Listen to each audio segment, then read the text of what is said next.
Sveiki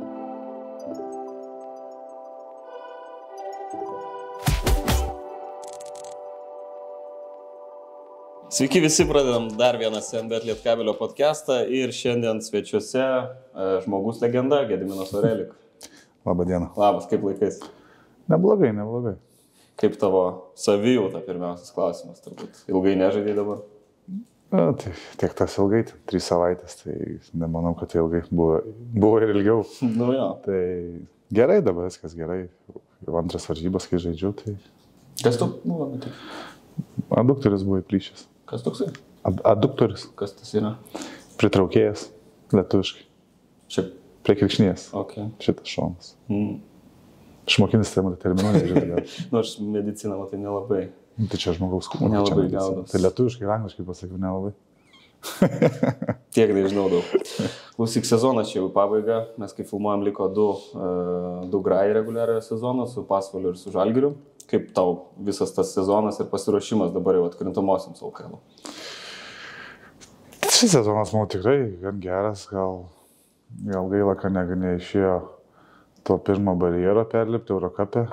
Tai tikrai gavom gerus varžovus, kuriuos tikrai galėjome veikti. Ten LKL'as irgi, manau, gan neblogai. Aišku, ten sausio mėnesį ta dobelė tokia buvo, ten 3 pralaimėjimai.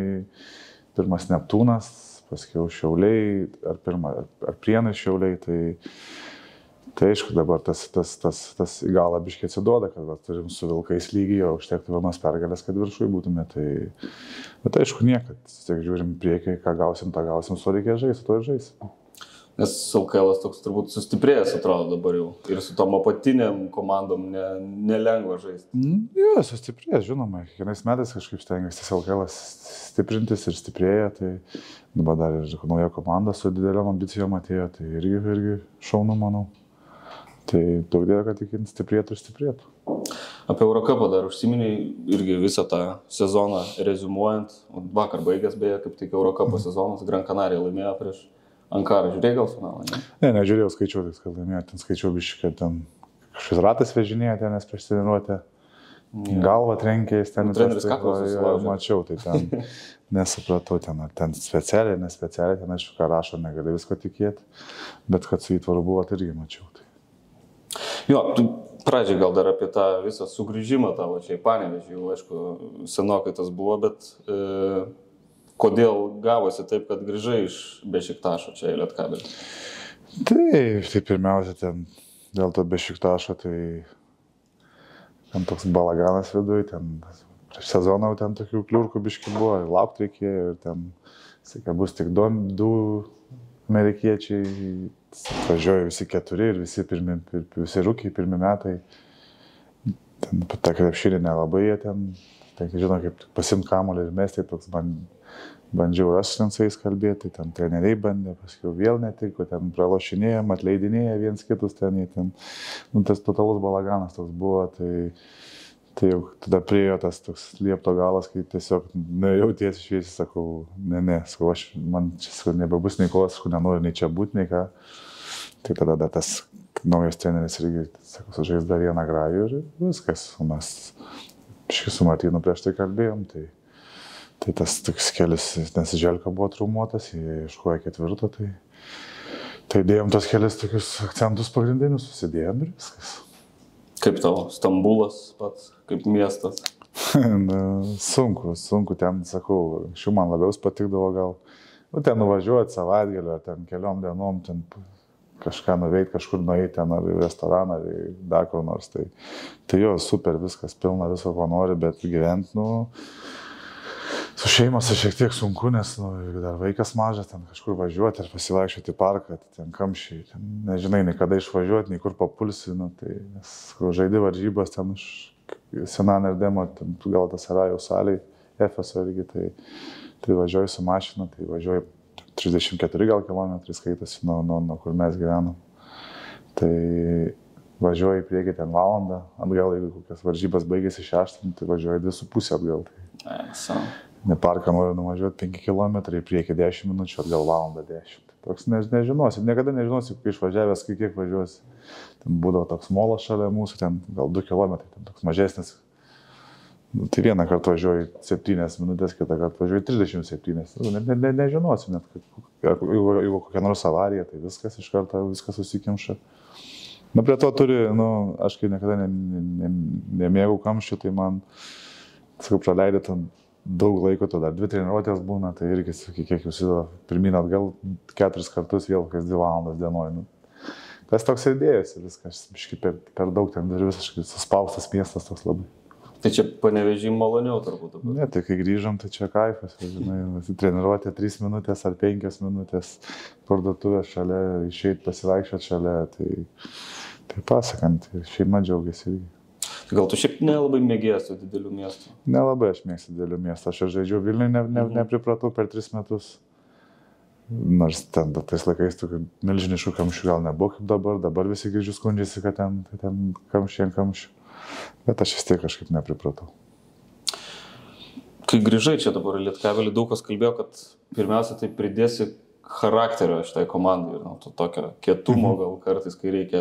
Taip ir pats galvoji, kad šitą gali duoti. Bet tai mes pasišnekėjom su treneriu, žinau, treneris ko jis norėjo, tai aš ir pas to Lietkabelio varžybą žiūrėjęs ne vienas ir ne 2, kol ten buvau. Tai matėsi, ko trūksta, ko reikia, tai manau, ir pas treneris ir Martynas žinojo, kad pasigiu, jeigu aš atvažiuosiu, tai ne tik bus, kad čia aikštelė tik padės, bus ir rūbinė sutvarkyta, ir emociškai visi atsigaus. Tai nežinau, aišku, reikėtų kitų paklausti, bet manau, kad visi mato, kas stebi mūsų komandą, kad tikrai viskas pagerėjo ir tie žaidėjai tokie emociškai atsigavę ir daugiau tos disciplinos. Jauties prisidėjęs prie šito? Čia reikėtų gal klausti, sakau, aš negaliu savo kelti uodegos, čia reikėtų klausti trenerių ar komandos. Bet tikėkime, kad prisidėjo. O iš kur atsirado pas tave šitos visos savybės?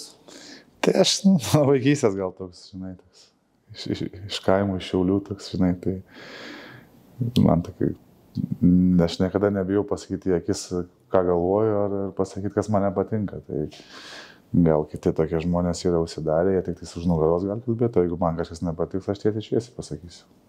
Aš kiek bendravau su tavim, tai esu pastebėjęs šitą.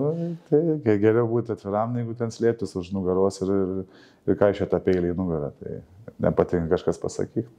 Tai čia šitas iš Šiaulių toks atėjęs dalykas? Aš manau, kad turėtų visi suprasti pas, kas ir tu. Ar tu turi merginą, ar kažkas turi merginą, tu susipyksti, tu nori kažką pasakyti, bet tu nesakai, nubėgi draugui, papasakai, man čia tas nepatinka.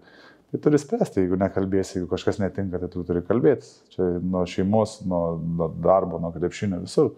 Tai nuo to ir prasideda toks, kad vien su kitu visi kalbasi, sprendžia problemas ir eina geresnio tikslo.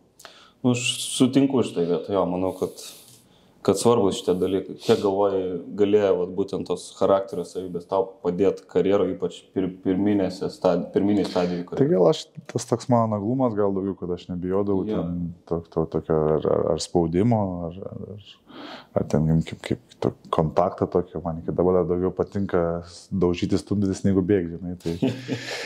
Tai gal tas toks naglumas daugiau būdavo, kad savo nieko nebijodavo, eidavai tiesiog tiesiai ir žinodavai, ko tu nori pasiekti, ko tu nori būti. Ir manau, tas ir išlikęs toks yra.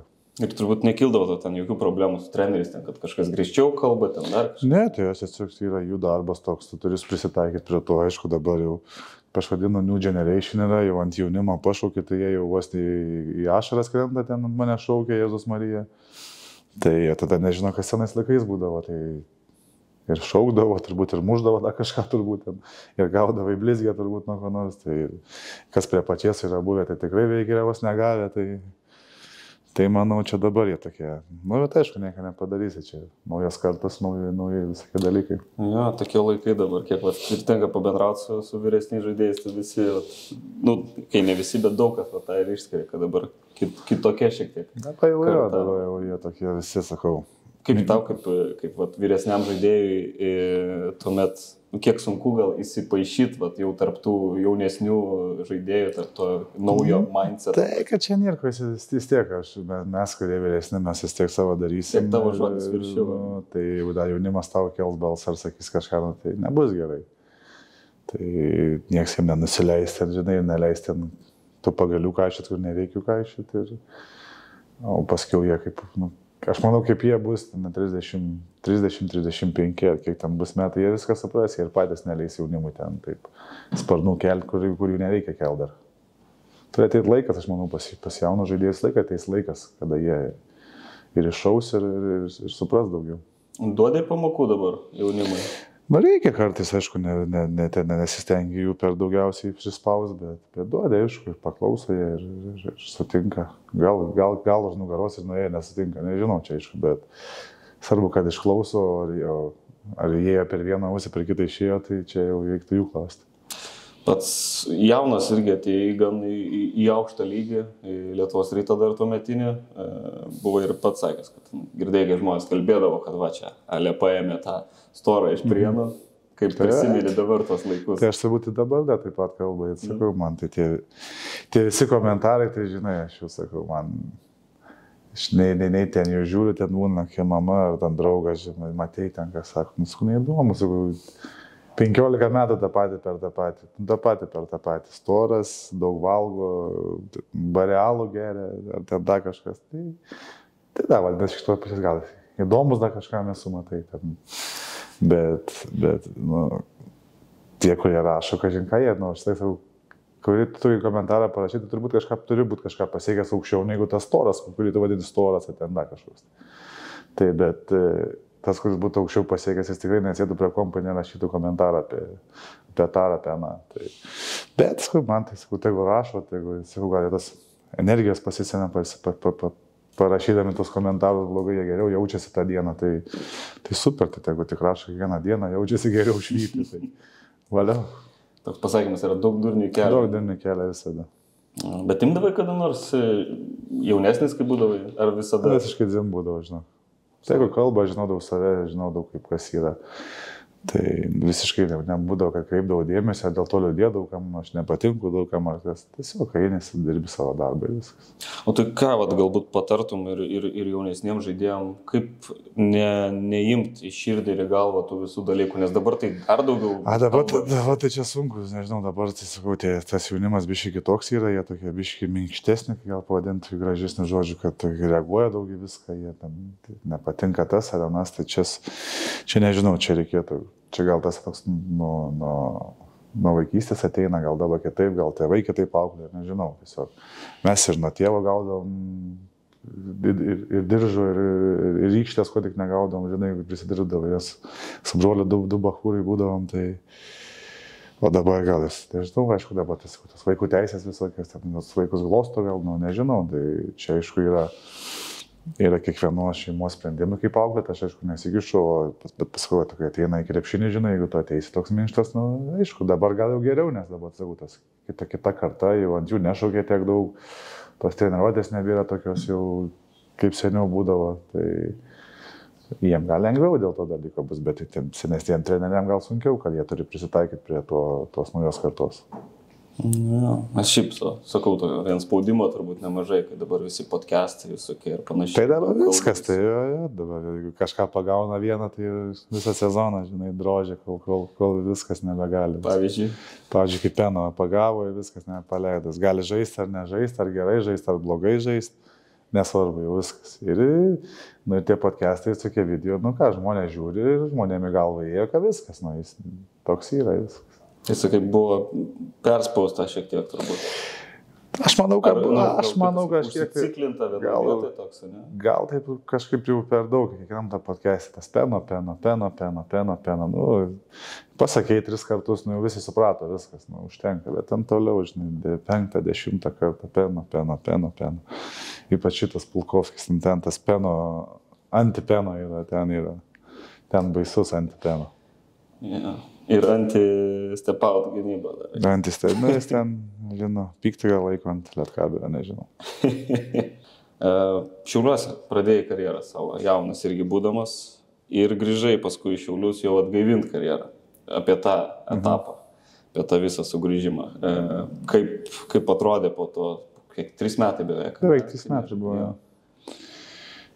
Tai jau maždaug, kada jau 2 metai, 8 mėnesiai buvo praėję, gal kažkas tokio, tai... Nu, 30 mėnesių, man atrodo, lygiai. Nu, kažkas to. Man atrodo, kad buvo ten jau 30, nu, daug buvo, 2,5, 2,8 jau. Nu ir viskas jau kažkaip tas jau po tos vasaros, kaip ir jau galėčiau žaisti, bet kaip dar nėra tos kojos, toks, žinai, dar reikia. Tai aš tada pasiskambinau, nes ten dar Mindaugas Žukauskas buvo direktorius, man atrodo. Jo, Mindė buvo, tai pasikalbėjom, sako, su Antanu Liktibiškai pakalbėjau, tai mes pasirašėm tokį 2 mėnesių kontraktą. Nu ir tada mes tik pradėjom žaisti ir ta korona prasidėjo ten baisiai. Ten savaitę žaidė 2 namuose, ten, nu, tai, man atrodo, prieš per 2 mėnesius gal 3 ar 4 varžybas tik sužaidžiu, man atrodo. Ir treniruočių nėra, žinai, nu, namuose per tą Zoom sportuoju, nu, bet ne tas. Ir aš, nu, sakau, nu, jeigu aš čia dar lieku, nu, nes mes po to kalbėjom ten gal, dar prastesnė visam sezonai. Ir aš galvoju, jeigu aš čia lieku, nu neatsigaus man tą koją dar, nu, man reikia daug darbo, tai aš namuose būdams ten per tas... Ko tau reikėjo labiausiai tuo metu? Reikėjo raumenį atauginti, nu, jėgą susigrąžinti koją, tai... Ir galvoju, nu, čia niekaip per tą Zoomą aš neatsigausiu, nu, čia... Reikėjo, žodžiu, daugiau žaisti, daugiau treniruočių. Darbo reikėjo, fizinio rengimo darbo daugiau reikėjo, treniruočių, varžybų, visko. Na, ir mes tada susiskambinam su agentu po tų 2 mėnesių, sakau, kažką nedarom, važiuojam kažkur, tai kad droštų kažką, žinai, kad būtų tos treniruotės. Sako, gerai, sako, turiu vietą, sako, yra Bosnijoje. Sakiau, kur ta Bosnija, kur kas, nu, bet žinai. Nu, davai, važiuojam, sakau, nu, kas, tai mes tada iš tą Bosniją išvažiavau. Tada tas treneris toks atėjo, vienas seno kirpimo Balkanų, iš Montenegro toks. Čia šitas Kadija? Jo, Kadija. Angliškai hello, goodbye, viskas, nieko daugiau. Nu, ir prasidėjo, tada, aišku, 1 mėnesį ten iki ašarų būdavo grįžti po treniruočių, galvoju, ką aš čia darau, nes, nu, būdavo nuo 9 ryto 1 ant 1, ten sprintai. Nu, varydavo ten mumis, nu... Tai gerai, tai jeigu tu iki ašarų, tai kaip kiti reaguodavo? Ten pripratę jie tokie būdavo, žinai, ten, nu, irgi jau vos ne vien jaunimas toj komandai, žinai, visi tokie irgi siekiantis, tai... Bet ir kiti irgi, ten, visiems buvo, kad tas jaunimas, tai irgi sunku, visiems ten būdavo. Nu ir gal man? Ne, paskiau gal, biškai dar mažai kalbėjau, nežiūrėjau. Nu, mėnesis kažkur tai praėjo, tai tą patį darom, tai 2-3 kartus lengviau, viskas jau tik kaip ta koja dirba, jau tos varžybos būdavo po 2 savaitės, viena Bosnijos lygoje, kita Adrijos antroje lygoje. Tai ir tų varžybų, tada dar į finalą ten išėjom, dar po to Adrijos lygoje į finalą šiaip, jo? Antroje Adrijos, ABA2. Tada likom 2 tenais, tada dar 2 varžybos dasidėjo, nes turėjom peržaisti su ABAS pirmos paskutinę komandą, ten dėl išėjimo į ABA, ten su Splitu žaidėm tada.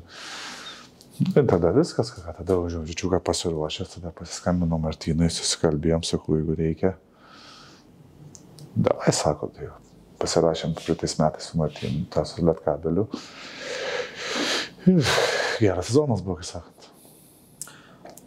Taip greitai tau gana pavyko sugrįžti tą aukštą lygį vėl, kaip tos visos traumos prasidėjo, nu, tas ilgas laikotarpis, kai nežaidai.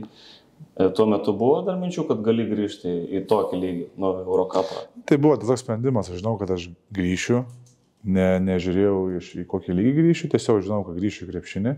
Aišku, buvo ir visokių minčių, kad gal nereikia, gal užtenka, kiek čia galima, tai operacija 1, tai 2, tai 3.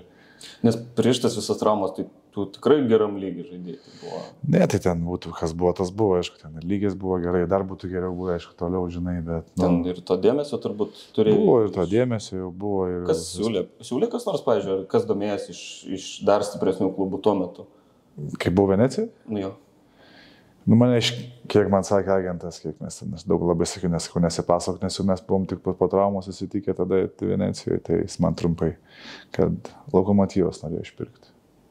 Aišku, nebūt paleidę, bet aš kitais metais. Lokomotyvas Eurolygą tuo metu žaidė? Ne. 2016, aš nežinau, kur. Ne, Bonas buvo Eurocup'e, buvo, man atrodo. Gal tada netgi dar Mantas žaidė su Kūze. Nu, reikėtų patikrinti.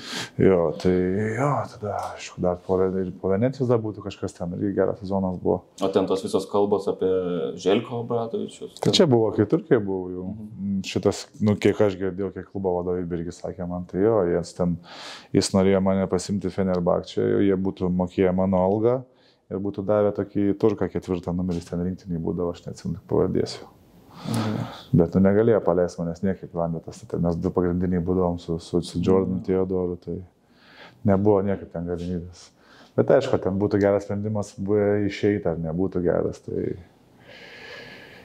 nežinosi, gal ten net nebūtum žaidęs, ar gal ten būtum po 5 minutės žaidęs. Na, aišku, Fenerbahčės po to lengviau kažkur išeiti, bet sakau, čia nežinosi, gal nepatirsi to, kad gal domėjus, galbūt paėmė, kaip būtų buvę, tai čia nenuspręsi. Tai va, tai grįžtant dar pasakoju apie tą, kad žinojai, kad tikrai grįši į krepšinį, kaip psichologiškai ten reikėjo susitvarkyti. Tai čia pagrindinis dalykas ir buvo psichologija, žinai, tas fizinis, tai čia kaip per tiek metų pripratęs visą laiką tą fizinį darbą dirbti, ten tas fizinis eidavo ir darydavo tas reabilitacijas, o psichologinis gal tas ir buvo, visą laiką sakau, kad žinau, kad grįšiu į krepšinį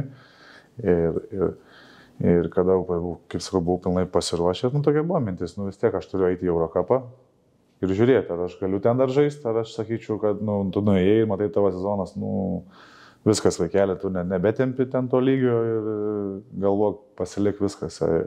LKL savo ir viskas, nebegalvok apie tos išvažinėjimus, kažkurio čempionų lygas. Bet grįžau, tas sezonas, ten gal pirmą mėnesį biškai sunkesnį buvo, bet po to pilnai įsivažiavau, tai manau ir pats pamačiau, ir kitiem parodžiau, kiti pamatė, kad dar tikrai ten galiu žaisti. Ir prie to dar gero žaidimo turbūt nemažai prisidėjo ir treneris parankus Lietkabeliui.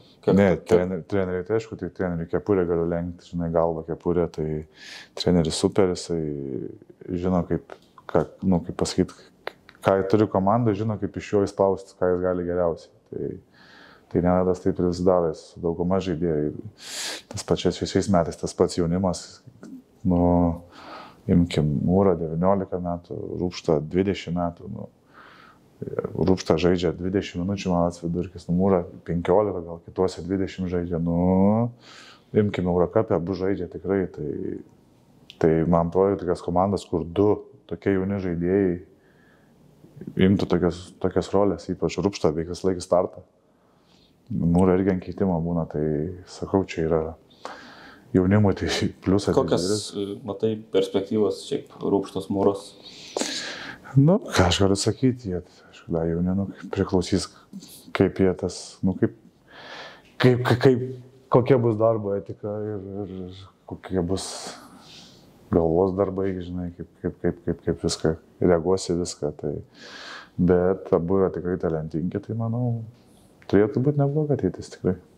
Prie Čianako grįžtant, kai moka išnaudoti visus žaidėjus, išnaudoti tas savybės, kurios geriausiai galbūt limpa, ne?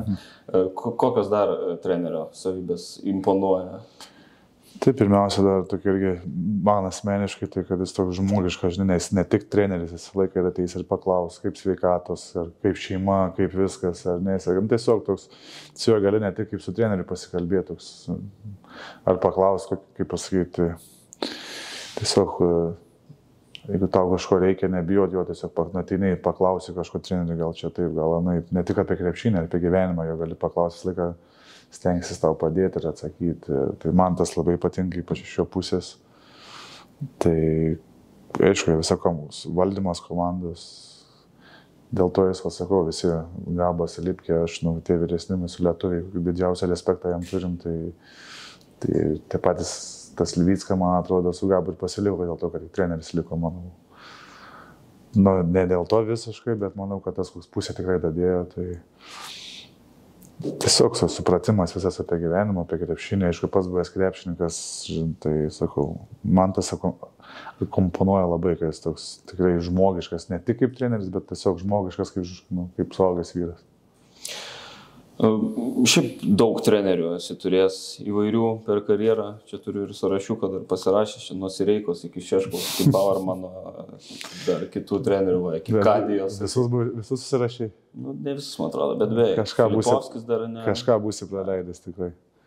Jo, jeigu reikėtų dėti top, gal ne 5, top 3, pavyzdžiui, jeigu reikėtų sureitinguoti trenerius. Top 3 susidėčiau, manau, Nenadą. Pirmoje vietoje? Nenadą dėčiau pirmoje vietoje. Antrą dėčiau Sašą Filipovskį. Kodėl? Nes...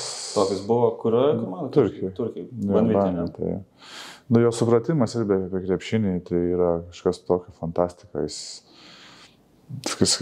yra slovėnas, tai anglų kalba, tai kaip iš Amerikos būtų supratimas visas irgi apie krepšinį, irgi žmogiškas labai gali pasikalbėti su juo, jis ten irgi, ten tokių turėjo, kiek aš girdėjau, ten jis turėjo tos šeimos problemų, ten irgi su žmona, ten irgi kada būdavo ar kažkas ne taip, pasikalbėti galėdavo su juo, žinai, viską. Ir sakau, tikrai geras treneris ir taktikom, ir man jis irgi, jis dabar labai neblogai, jeigu neklystu, kokios dabar komandai, žinau, kad jis Vokietijoje ir dirbo dabar, Korvicka buvo toj komandai. Virsburgė jis dabar dirba. Ir jie ten yra, man atrodo, su mažiausiu biudžetu ir jie ten labai neblogai stovi, ten 7 ar 6 kažkas. Teko būt neseniai. Jis ten labai gerai, sakau, tai. Ir manau, trečią įdėčiau irgi trečią, man irgi daug padės, tai aš sakau, irgi žmogiškas yra ir ten irgi padės visą laiką, ko reiks, manas visi tą žino, kad jeigu reik pagalbą prieš Virgio tikrai padės. Ir kaip treneris savo turi tą tokį, ko daug kas nenaudoja, žinai, ten tokių, apgaudimų, žinai, apgaulės visokių, žinai, ką daryti, tokių niuansų turi, tai irgi manau, kad taip sudėčiau savo trejetą trenerių, pas kurios teko būti. Taip, jūs su Virgiu buvot Prienuose ir Ryte paskui buvote, ne? Su Virgiu mes 3 metus Prienuose ir metus Ryte. Jo, net nepilnus metus jį ten atleido paskui Ryte. Ten tada tie metai Ryte ten įdomus buvo, ten tiek trenerių prasisuko, ten šitas buvo dar tas, kaip dabar ta pavardė, kur buvo savininkas, Vainauskas, Gedvydas. Tai jis ten valdydavo viską, ten būdavo cirkų visokių. Ta atleido, tą paėmė, atleido Šeškus, sako, tai kodėl atleido, tai viskas gerai, išėjome ten į Eurocupą atkrintamąsią, žinai, ten, aš sako, atleidom per daug keikėsi. Kosmosas toks ten būdavo. Tada vietoj jo ten atėjo tas Nikola, koks jis ten tas, ir kentinėtis toks aukštas. Šitas, jo. Aš tik Nikola atsimenu, man jo vardas buvo, bet pavardės neatsimenu. Ten irgi viską pralošinėjom, ten, man atrodo, finalą dar išėjom su Žalgiriu, bet daugiau viską gavom ir vis tiek jį pasiliuvo kitais metais. Dar pat pradžių viską gaudinėt pradėjom ten. Ir tada atėjo dėdė Pačiesas, tada prasidėjo jau, ten jaunimui jau reikėtų pabūti pas Tomą Pačiesą, kad suprastų, kas yra treneris. Bet tai irgi dar jaunas, ten buvo gana, kaip tau buvo? Aš dar, nebebuvo, tai baisiai šeimon buvo, ten buvo 3 metai Ryte mano, jau ten galas buvo, ten 5 mėnesiam gal atėjo, tai man buvo apie 5-6 gal. Jau buvai pabuvęs. Jo, tai buvo, ir pirmais metais, kai mes atėjom, tai jauni buvom aš, Bendžius, Dambrauskas, Redikas, tai mumis ten, tas pats Dainis būdavo Damaitis, kaip mus įjėsdavo. Pusę valandas nebūdavo prieš treniruotės, jau nemėtydavo ten. Būdavo, tai komanda ten, visi ta pirma komanda buvo, Songailas, Įbutis, Stepas, Getsas, tai reikėdavo ten ir kamuolių panešiuoti, žinai, ir visko būdavo. Bet kaip ten gavos, kad tu taip vieną sezoną dar tai buvai, sakykime, rotacijos gal tik žaidėjas, su kitą sezoną buvai vienas lyderių. Kažkaip ten pirmais tais metais to mūsų jaunimo nelabai, tai treneriai mėgdavo, dar kai Dirkas dar būdavo, tad jis mums dar biškį leisdavo tuose. Barman. Dėl LKL žaisdavom 15, man kažkas tokio žaisdavau. Jis ten į tą Eurolygą išleisdavo kartais keliom minutėm ten pasilakstyti. Tada atsistodavo, buvo tada Dirka atleido, tada Dainis atsistojo, tai tada vėl taip mes tą jaunimą kažkaip nelabai žaisdavom. Tada paskui buvo Šeškus jau atėjo, gal tada buvo, atsiprašau, tada atėjo Aco Petrovičius pirmą.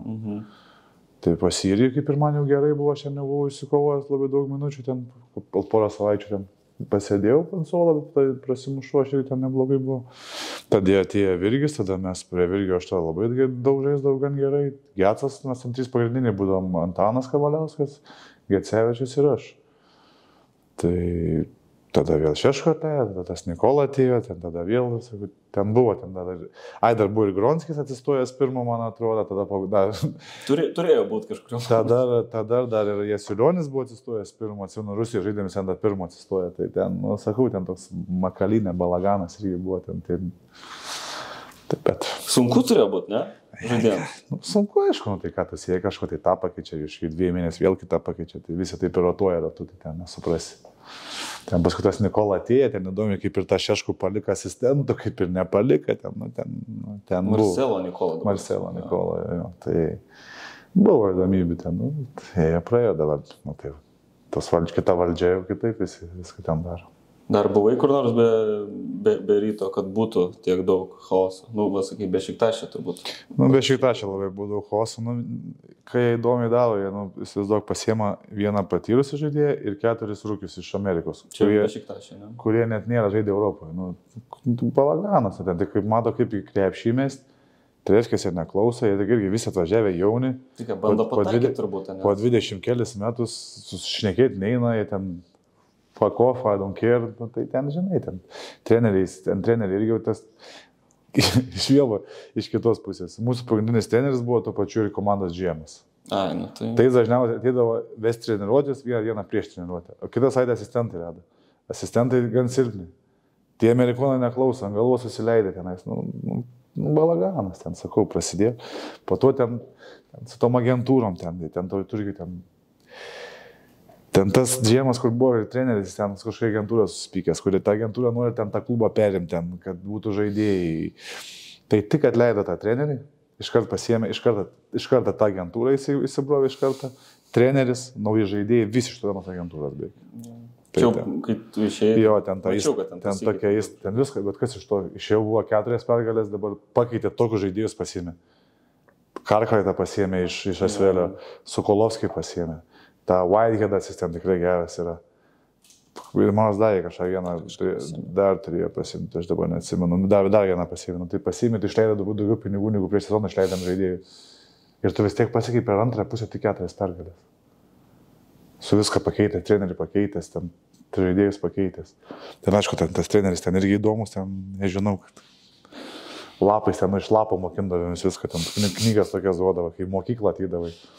Duoda ten apie žaidėjus, ten tos skautingus prieš varžybas atima ir klausinėtojas, kokiu procentu meta, kur daugiau veržėsi, kiek trajekus meta, ką daugiau meta trajekus ar dvajekus. Tai ten, sakau, tai žiūri tą video, ten pliusus, minusus rašo čia.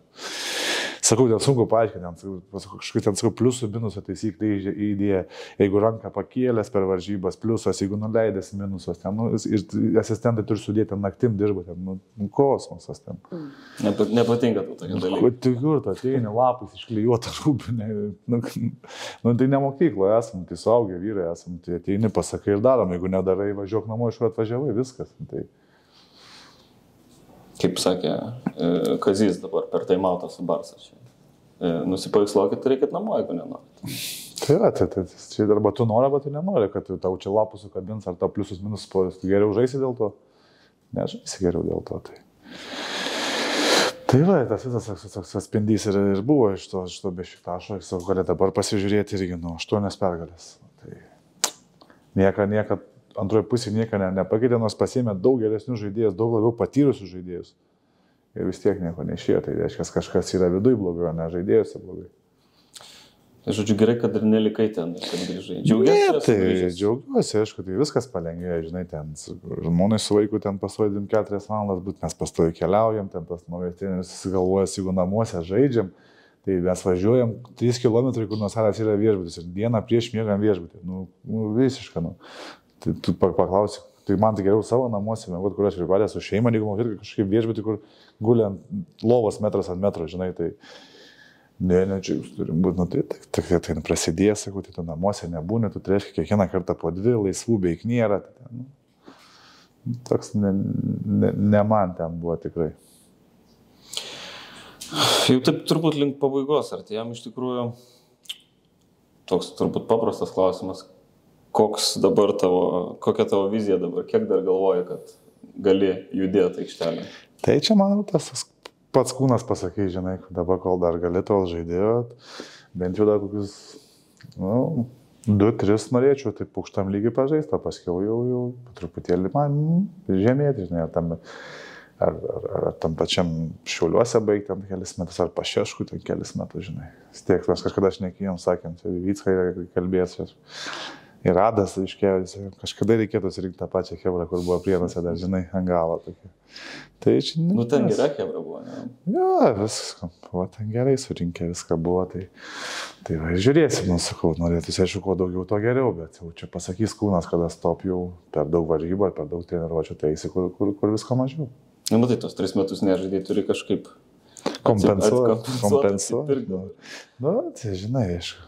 Nieko nepadarys, aš tiesiog stengiuosi atgal nežiūrėti, kaip buvo, tai buvo, tas praėjo, tai naujas kelias, važiuojam, tai naujas kelias. Man atrodo, toks žmogus, kur labai nesigaili kažkokiu tai dalykų. Yra ko gailiuosi, žinai, čia yra normalu, kad gailėsi kažko, bet tiesiog nereikia to gyventi. Turi tą pasąmoniai, prisiminiai, pamiršai vėl. Gyvenimas, žinai, kai sakoma, gyvenimas tai tęsiasi, jis nestoja vietoje, jeigu tu sustosi savo prisiminimuose, taip ir stovėsi vietoje. Nu tai, neseniai čia dar, beje, juk tapai šito 10 daugiausiai tritaškių metų su LKL žaidėjų. Man patiko, kai sakei tada, kad tai kiek dar būčiau metęs, jeigu būčiau žaidęs dar tos. Tai jo, tai dažnai tie 3 metai. Tai skaitykim, aš čia tam LKL netiek daug ir metų, skaitykim, kad aš kaip 19 net nežaidžiau, Šiauliuose būtų, tai biškai šiau prielas, nuo 20 metų, skaitykim, 23 metus ten, 6 metai, 7 gal. Ten mačiau Milas pirmas, kiek Milas čia 15 metų LKL žaidėsi. Na, aišku, dar yra laiko gal kaip nors. Tu dar jeigu žaisi kokius 12 metų gal. Na, jeigu Lietkabilis duos kontraktą, jis pasiliks. Tai atsakai, dar galvoja, ne, gal iš Šiaulius sugrįžti gimtinę. Na, kažkada reikės, manau, vis tiek, žinai, gimtinę, gal sakysi Mindau, gal pakabink aprangą ten mano, žinai. Jo, nu ką, nežinau, manau, kad visai čia smagus pokalbis gavosi. Praėjęs daug visokių tų etapų per karjerą, kažkas atsakė storas, kažkas ten dar kažkas sakė, bet kažkaip nieko turbūt labai nesureikšmina ir vis tiek parodai, kad tu čia bosas esi. Svarbiausia, kai sakau, aš svarbiausia, kai jiem gerai emocija yra kažką parašyti apie mane, tai aš džiaugiuosi už juos. Haters gonna hate. Always. Jo, tavo palinkėjimas dar pabaigai visiems, kas žiūri. Mano paprastas lengvas palinkėjimas, prižiūrėkit save ir būkit sveiki. Na taip, aš tą pat irgi palinkėsiu tada. Ačiū visiems, kad žiūrėt. Dar vienas NBT Lietkabelio podcastą. Gediminas Orelik, Benediktas Petkus. Ačiū ir iki.